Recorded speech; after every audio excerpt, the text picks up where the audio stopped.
First से मेरा plan था और मेरी सोच थी कि मैंने बिजनेस ही अपना स्टार्ट करना है। हमारी मार्केट में इतनी जॉब्स नहीं है, तो अब इसका मतलब है फ्री रहने से बेहतर है आप छोटे छोटे बिजनेसेस की तरफ अपना रुझान रखें। आप एक प्रोजेक्ट लें, आप छोटे लेवल पे कोई ना कोई बिजनेस स्टार्ट करें। मैं कहता हूँ कि दुनिया में हज़ारों ऐसे मिसालें हैं कि जिन्होंने अपने घर से, अपने एक कमरे से, अपने एक 50,000 की लागत से आपने बिजनेस स्टार्ट किया और अब वो बिलियनियर्स हैं। कि दो चीज़ें हैं, दो तरह के बिजनेस है। एक तो होता है कि जो इनहेरिटेड बिजनेस है, जो आपके जो बड़े बिजनेस कर रहे हैं और आपके फादर कर रहे हैं, आपने वो बिजनेस को कंटिन्यू करना है। दूसरा बिजनेस है कि आपने न्यू एक जो है ना वो अपना बिजनेस स्टार्ट करना है। उसमें काफ़ी थोड़ी हर्डल्स आती हैं। बंदा पहले फिजिबिलिटी प्लान करता है, फिर इन्वेस्टमेंट अरेंज करता है, देन वो स्टार्ट करता है और शुरू में उसका अर्निंग नहीं आती तो वो बंदा डिसहार्ट होकर वो बिजनेस मैनेजमेंट चूज़ किया। तो अगर मैं आज इस सीट पे हूँ कि अगर जो किसी की क्या कहते हैं वो सिफारिश पे नहीं आया, जो किसी की जो है वो पर्ची पे नहीं आया, अगर मैं इधर हूँ, अगर जो क्या कहते हैं अपनी जो है वो एबिलिटीज़ की वजह से अगर मैं इधर पहुंचा तो आप लोग भी अपनी लाइफ में हर जगह पे अचीव कर सकते हैं। इम्पॉसिबल अल्हम्दुलिल्लाह आपने बताया कि अप्रॉक्सीमेटली 50 कंट्रीज हो गई हैं। Rahimiya Khan chamber of commerce इस प्लान में आप सबके शाना बिशाना है। हमारी मॉरल, फाइनेंशियल या जिस तरह के भी आपको जो है वो सपोर्ट की ज़रूरत है, वी आर ऑलवेज अवेलेबल। तो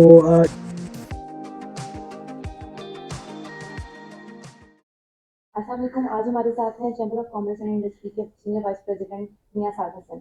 आज हम जानेंगे मियां साद हसन की ज़िंदगी के एक ऐसे पहलू के जिसके बारे में आई डोंट थिंक सो कि मियां खान के मोस्टली लोग पहले जानते हैं। तो आइए मिलते हैं मियां साद हसन से। जी सर, अस्सलाम वालेकुम, कैसे हैं आप? अल्हम्दुलिल्लाह सोफिया, आप सुनाए। जी अलहमदिल्ला सर। तो आप क्या बताना चाहेंगे? फर्स्ट ऑफ ऑल तो अपना इंट्रोडक्शन कराएं कि आपने किस तरह से स्टार्ट लिया।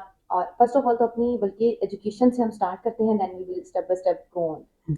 थैंक यू सो मच कि आपने जो है वो तशरीफ़ लाई फॉर इंटरव्यू। बेसिकली मेरा नाम साद हसन है और मैं वाइस प्रेसिडेंट हूँ Rahimiya Khan chamber of commerce का। और बेसिकली आपने एजुकेशन की बात की तो मैं ग्रेजुएट हूँ इकोनॉमिक्स का। और तो इस वजह से मैं ये बिज़नेस जो है वो इस फील्ड में आया और अल्हम्दुलिल्लाह मैंने आज से 2010 को 2010 में मैंने अपनी पहली कंपनी बनाई। तो अल्हम्दुलिल्लाह आज मैं जो है वो बिज़नेस कम्युनिटी के रिप्रेजेंटेटिव हूँ। That's great. और इनफैक्ट जो टाइम आपने बताया है दैट इज एन इंस्पिरेशन कि इतनी छोटी एज में और right after I guess your graduation you have started your professional journey और you can say your business journey. तो व्हाट कीप्स यू कि आपको ये करना है? व्हाट मोटिवेट्स यू कि आपको प्रोफेशनल जर्नी में आना है in very start? Well, Sophia, कि सबको नहीं पता, I was 5 year old when my father was died, so I was a little kid. Basically मेरे जो बड़े भाई हैं वो इंजीनियर हैं और वो बाहर से अमेरिका से पढ़े हुए हैं, वो अपनी फील्ड में कर रहे हैं काम। मेरा शुरू से था कि यार मैंने बिजनेस करना है। उसके दो रीजंस थे। एक तो शुरू से इंडिपेंडेंट रहने की आदत थी। दूसरा ये है कि बिजनेस में जो हजूर पाक सल्लल्लाहु अलैहि वसल्लम ने फरमाया कि जो अगर आपका जो 10 में से यानी कि 9 हिस्से जो हैं वो बरकत रखी हुई है इस कारोबार में। तो उस इस चीज़ों में मैं रीड भी करता रहता था, अपने मेरे बाकी फैमिलीज मेंबर्स को भी देखता था। बिजनेस कम्युनिटी से ताल्लुक था हमारे जो फैमिलीज का। तो मुझे ये शौक था यार अपना बिजनेस स्टार्ट करना। इसमें आपका ग्रोथ रेट और आपका सक्सेस रेट जो है वो बड़ा ज़्यादा होता है एज़ कम्पेयर टू जॉब। तो आपके जो ड्रीम्स हैं उसको आप अचीव करना बड़ा ईजी हो जाता है। अगर मैं कंक्लूड करूँ आपके आंसर को तो आप कंपैरेटिवली बिजनेस को प्रेफर करते हैं विद इन जॉब।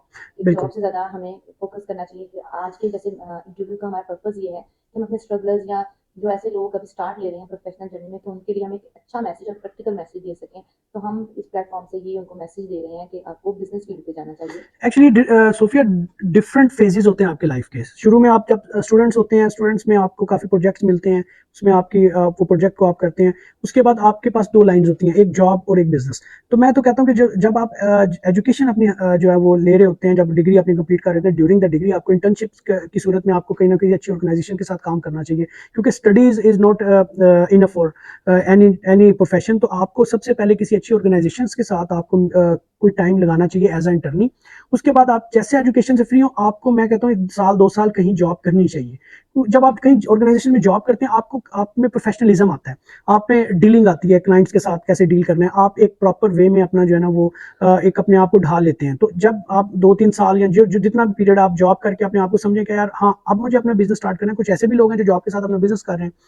तो बेसिकली इसलिए मैं इंटर्नशिप ये अपने जो जितना भी बिजनेस कम्युनिटी है और एंटरप्रेन्योरशिप को मैं इसलिए ज़्यादा प्रेफर करता हूँ क्योंकि देखें आप यूनिवर्सिटीज़ में साल में काफ़ी 1000 बच्चे पास आउट होते हैं। हमारी मार्केट में इतनी जॉब्स नहीं है। तो अब इसका मतलब है फ्री रहने से बेहतर है आप छोटे छोटे बिजनेसेस की तरफ अपना रुझान रखें। आप एक प्रोजेक्ट लें, आप छोटे लेवल पे कोई ना कोई बिजनेस स्टार्ट करें। मैं कहता हूँ कि दुनिया में हज़ारों ऐसे मिसालें हैं कि जिन्होंने अपने घर से, अपने एक कमरे से, अपने एक 50,000 की लागत से आपने बिजनेस स्टार्ट किया और अब वो बिलियनियर्स हैं। तो इसमें एक तो ग्रोथ रेट है, लेकिन उसके लिए आपने कहा कि एक फेज आता है इंटर्नी और जॉब्स आप करें, उसके बाद आपका टारगेट ये होना चाहिए कि यार मैंने बिजनेस करना है, और आप बेसिकली उस चीज में ज्यादा फोकस करें, जॉब भी और बिजनेस भी, जिसमें आपका इंटरेस्ट ज्यादा हो, उसमें आप अपनी 100% आउटपुट देते हैं और वो आपके लिए बड़ा फायदेमंद है। तो ज़ाहिर सी बात है जब इतनी छोटी एज में आपने स्टार्ट किया और स्टार्ट में ही बिज़नेस का आपका आइडिया था तो कुछ प्रॉब्लम्स भी आई होंगे। तो क्या ऐसा लगा कि कौन से प्रॉब्लम्स थे जो आपको ज़्यादा फेस करने पड़े? बड़ा अच्छा क्वेश्चन किया आपने। बेसिकली जब आप बिजनेस फील्ड में आते हैं तो आपके दो चीज़ें हैं, दो तरह के बिजनेस है। एक तो होता है कि जो इनहेरिटेड बिजनेस है, जो आपके जो बड़े बिजनेस कर रहे हैं और आपके फादर कर रहे हैं, आपने वो बिजनेस को कंटिन्यू करना है। दूसरा बिजनेस है कि अगर आपने न्यू एक जो है ना वो अपना बिजनेस स्टार्ट करना है, उसमें काफ़ी थोड़ी थोड़ी हर्डल्स आती हैं। बंदा पहले फिजिबिलिटी प्लान करता है, फिर इन्वेस्टमेंट अरेंज करता है, देन वो स्टार्ट करता है, और शुरू में उसका अर्निंग नहीं आती तो वो बंदा डिसहार्ट होकर वो बिजनेस बंद कर देता है। मैं आज ये बताना चाहूँगा, पहले तो हमारे जितने भी स्टूडेंट्स हैं पाकिस्तान के, पूरी दुनिया में लाइफ में आपके कोई शॉर्टकट नहीं है। आपने ये चीज़ नहीं सोचनी कि आप रात को सोएंगे और सुबह उठ के आप बिलियनियर्स बन जाएंगे। आपने अपनी पहले एक टारगेट लाइफ का सेट करना है, उसको अचीव करने के लिए आपने रिसोर्सेज अपने देखने और रिसोर्सेज को जमा करना है, उसमें फिर आपने मेहनत करनी है आपका। क्योंकि मेरा शुरू से रुझान था मार्केटिंग का, मैंने मार्केटिंग कंपनी बनाई, उसमें फिर नए नए टूल्स ऐड किए। अल्हम्दुलिल्लाह जो है one of the biggest company है मेरी, रमीया खान मार्केटिंग की। तो उसमें आपने जो है ना आपकी अपनी फील्ड को चूज करें, उस फील्ड पे आप जो है ना वो उसको इम्प्लीमेंट करें। ड्यूरिंग प्रॉब्लम्स कोई ऐसा फैक्टर होगा जिसने आपको मोटिवेट किए रखा? What was that factor? दो तीन चीज़ें ही हैं। एक तो लाइफ में सोफिया, इंसान जो भी कोई ड्रीम देखता है उसके लिए इंसान को डिटर्मिनेशन के साथ इंसान को अपना फोकस रख के अब काम करते हैं तो ज़िंदगी में nothing is impossible in this world and in this life. मैंने तो ये सीखा कि अगर इंसान की नीयत साफ़ है और इंसान स्ट्रगल करता है तो अल्लाह पाक उसको वो चीज़ ज़रूर देते हैं। और what is your message for the strugglers? Focus on your target and do whatever you want to achieve that target. तो आप जितने भी स्टूडेंट्स जो हैं या कोई भी आफ्टर स्टूडेंट एंटरप्रेन्योर हैं, आप अपनी लाइन को ना छोड़ें। आप अपना जो है ना वो पहले तो देखें कि आप दुनिया कहाँ जा रही है। जिस तरह अभी आईटी की फील्ड से हैं तो आईटी में IT is a vast field, ये एक समुंदर है। तो उसमें से आप अपना जो सेगमेंट है उसको चूज करें, उस चूज करके उस पर डिटर्मिनेशन के साथ आप लगे रहें। आप लगे रहें, आपको बहुत सारे लोग डिमोटिवेट करने आएंगे, आपको कहेंगे कि यार ये कुछ नहीं हो रहा, आपको अर्निंग भी नहीं हो रही होगी, लेकिन जो मेहनत आप आज कर रहे हैं, मुझे इतना बिलीव है कि अगर आपने जो मेहनत की उसका जो फल है वो सारी लाइफ आपको मिलता रहता है। तो आप अपना जो भी टारगेट है अपनी लाइन पे फोकस रखें, अपनी डिस्ट्रैक्ट ना हो, डिट्रैक्ट ना हो। तो आप अपना जो है ना वो उस पर फोकस रखें इंशाल्लाह। अब मैं I was a younger vice president in this chamber of commerce, क्योंकि ये मैं आपको बता चलूँ कि Rahimyar Khan chamber of commerce is number 1 chamber of commerce in all over the South Punjab. तो हमारा अप्रॉक्सीमेटली 3000 मेंबर्स हैं, जिसमें 450 इंडस्ट्री है, हमारी इंडस्ट्रियल मेंबर है।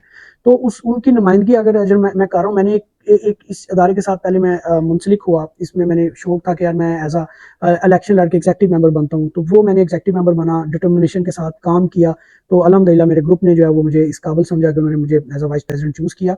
तो अगर मैं आज इस सीट पे हूँ कि अगर जिस जो किसी की क्या कहते हैं वो सिफारिश पे नहीं आया, जो किसी की जो है वो पर्ची पे नहीं आया, अगर मैं आज इधर हूँ, अगर जो क्या कहते हैं अपने जो है वो एबिलिटीज की वजह से अगर मैं इधर पहुंचा हूं, तो आप लोग भी अपनी लाइफ में हर जगह पे अचीव कर सकते हैं। और आपको यही मैसेज है कि अपना जो भी टारगेट सेट करें उस पर फोकस रखें और उसमें डिटर्मिनेशन के साथ काम करते रहें, और इंशाल्लाह you will be achieve your target. और सिर्फ प्लान 100 को कैसे देखते हैं आप? प्लान 100 क्या रोल प्ले कर सकता है रम्या खान की बेटरमेंट के लिए? और as being a part of the chamber और you can say business community, आपकी क्या एक्सपेक्टेशंस हैं प्लान 100 से? सोफिया, सबसे पहले तो मैं आईटी की फील्ड को मैं थोड़ा सा हाईलाइट करना चाहूँगा। आईटी फील्ड जो है आजकल बिकॉज वो फाइनेंशियल क्राइसिस, हमारी मुल्क की इकोनॉमी बड़ी जो है ना वो डिस्टर्ब जा रही है, तो उसमें ये जो आईटी की फील्ड है ये एक ताज़ा हवा का झोंका है। वो क्योंकि हमारे हमारे पास मैन पावर्स हैं, हमारे पास आबादी है 20 करोड़ की। इसको अगर हमने अभी कहते हैं ना कि ये 20 करोड़ की आबादी है, यही हमारे लिए काफ़ी जहमत है, लेकिन अगर हम इसको यूटिलाइज अच्छे तरीके से कर लें तो यही हमारे लिए रहमत बन सकती है। इसको स्किलफुल करना चाहिए, इनको हमें आईटी की फील्ड को ज़रा प्रमोट करना चाहिए, लोगों को इसकी अफादियत बतानी चाहिए, लोगों को इसके बेनिफिट्स बताने चाहिए, इसकी तरफ लेके आगे ट्रेनिंग्स देनी चाहिए। देखें कौन सी ऐसी जॉब है ना आपकी डिग्री पूछ रहे हैं, ना आपकी यूनिवर्सिटीज पूछ रहे हैं, आपको एक प्रोजेक्ट दिया जा रहा है इंटरनेशनली और आपने उस पर काम करना है, लेकिन क्या है कि आपके पास स्किल है। तो ये आईटी की फील्ड में जरूर आए आप। आज मैंने नहीं देखा आजकल जैसे रुझान जा रहा है, लोग डॉक्टर्स इंजीनियर्स कम बन रहे हैं, लोग आईटी की फील्ड की तरफ अपने बच्चों का रुझान ज्यादा है। तो ये इसमें आपने बिल्कुल करना चाहिए। रहीमिया खान जो है वो अनफॉर्चुनेटली कुछ साल से इसमें बहुत पीछे रह चुका था, लेकिन अब कुछ जो मैं कहता हूँ कि बड़े ज़बरदस्त लोग आईटी के फील्ड से जो इसमें बड़ा ऐड ऑन कर रहे हैं, जिसमें मैं वसीम खान साहब का नाम लूँगा, वो बड़े माशाल्लाह उनसे हमारी मुलाकात भी रहती है। इस तरह अदनान मजीद साहब हैं, जो भी आईटी से रिलेटेड लोग हैं, वो जो भी ये लोगों को ट्रेन कर रहे हैं। और 100 जो आपने प्लान बताया, प्लान 100 उसमें यही था कि 100 ITs की आपने कंपनीज इधर बनानी है। Nothing is impossible. अल्हम्दुलिल्लाह आपने बताया कि अप्रॉक्सीमेटली 50 कंपनीज हो गई हैं। रहीम मियां खान चैम्बर ऑफ कॉमर्स इस प्लान में आप सबके शाना बिशाना है। हमारी मॉरल, फाइनेंशियल या जिस तरह के भी आपको जो है वो सपोर्ट की ज़रूरत है, वी आर ऑलवेज अवेलेबल।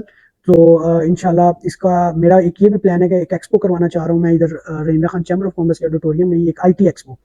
3 दिन की एक्सपो होगी। एक दिन हमने वुमेन एम्पावरमेंट का रखा है, उसमें एक दिन हमने रखा है IT की फील्ड का, और एक दिन हमने रखा है कि जो बाकी टोटल जो बिजनेसेस हैं।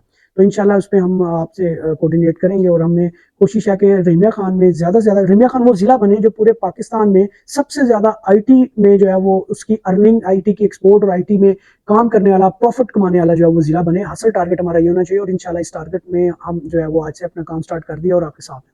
Thank you so much sir. Sir एक और क्वेश्चन था कि आप क्या समझते हैं कि हेलोवर्ड टेक्नोलॉजीज और ICR जो कि हेलोवर्ड की इनिशिएटिव है और एक ट्रेनिंग सेंटर है, तो वो क्या रोल प्ले कर रहे हैं रहीमिया खान की बेटरमेंट के लिए? ये तो किसी आप स्टूडेंट से पूछें जो जो उधर से हुआ हो तो अच्छा है, लेकिन मैं बड़ा कुछ लोगों से मेरी बात हुई है। ट्रेनिंग्स बड़ी ज़रूरी हैं सोफिया, इस जो है वो फील्ड में IT से रिलेटेड। आप लोगों को ये तो पता है कि इसमें बड़े पैसे हैं, लेकिन अब वो कमाने कैसे हैं? वो आप ट्रेनिंग देंगे, वो ट्रेनिंग लेंगे, उसमें फिर कुछ ना कुछ चीज़ें सीखेंगे। बेफस से कुछ भी नहीं होता। तो ये ऐसे इंस्टीट्यूट मैं कहता हूँ कि जितनी हमारी आबादी है, ये 2 4 5 इंस्टीट्यूट इज नथिंग। तो इस तरह आप ज़्यादा से ज़्यादा इस तरह के इंस्टीट्यूट होने चाहिए जो कि हम लोगों को स्किलफुल जो है वो बनाए, उनको स्किल दे दें IT का, ताकि वो अपना रोजगार कमाएं। और ये ऐसी फील्ड है स्पेशली वुमेन्स के लिए कि आप घर बैठ के अपनी अर्निंग कर सकते हैं।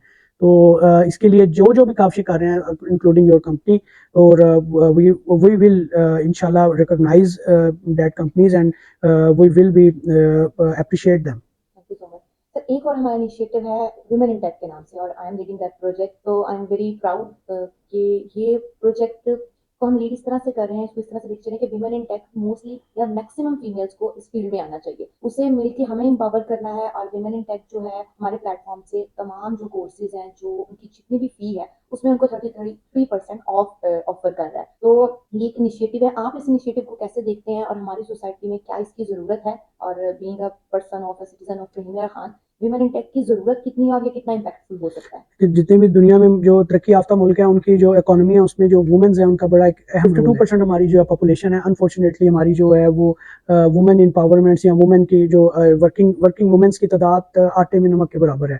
जब तक हमारा मानना यह है कि ये पाकिस्तान वाहिद मुल्क है पूरी दुनिया में जहाँ पे एक बंदा कमाता है और 10 बैठ के खाते हैं। तो जब तक हमारी वुमेन्स को हम स्किलफुल करके ट्रेन करके उनको एक बड़ा सूटेबल फेवरेबल इन्वायरमेंट नहीं देंगे, वो वर्क नहीं करेंगी, तब तक हमारे मुल्क की इकोनॉमी जो है उसको बूस्ट नहीं किया जा सकता।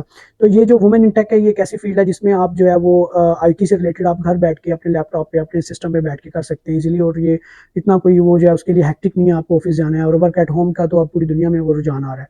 अच्छा, मुझे एक सजेशन आपके इसमें देनी है कि एक तो वो आप वुमेन्स को जो ट्रेनिंग्स दे रहे हैं जो आपके इंस्टीट्यूट में आएंगी चल के, इसके लिए एक इस तरह का भी प्रोग्राम निकालें जिसमें आप घर में बैठी खवातीन जो आ नहीं सकती हैं आपके पास या हेजिटेट कर रही हैं, उनको स्किल देने के लिए उनके घर में बैठ के उनके आप सिस्टम ले लें। आप हम आपको घर बैठे ऑनलाइन ट्रेनिंग दे सकते हैं या फिर कुछ तरह का सेशन करवा सकते हैं। थोड़ी सी इस चीज़ की भी ज़रूरत है, क्योंकि आप जो आएंगे खैर उनको तो आप ट्रेनिंग देंगे, जो नहीं आएंगे उनकी एक मिनिमम चार्जेस रखें और उनको घर बैठे स्किलफुल करें। इस प्रोजेक्ट में आपके जो घर बैठे आप ट्रेनिंग देंगे उसमें हम इंशाल्लाह चैम्बर ऑफ कॉमर्स फाइनेंशियली भी और उसमें हर तरह की सपोर्ट आपको देगा। Thank you so much sir. Thanks a lot for your time. आपके हिसाब से स्केड्यूल में से आपने हमें इतना टाइम दिया, और वी आर होपफुल कि हमारा जो कोलैबोरेशन है प्लान 100 का हेलो वर्ल्ड का चैम्बर ऑफ कॉमर्स के साथ बहुत बेनिफिशियल होगा हमारी सिटी के लिए।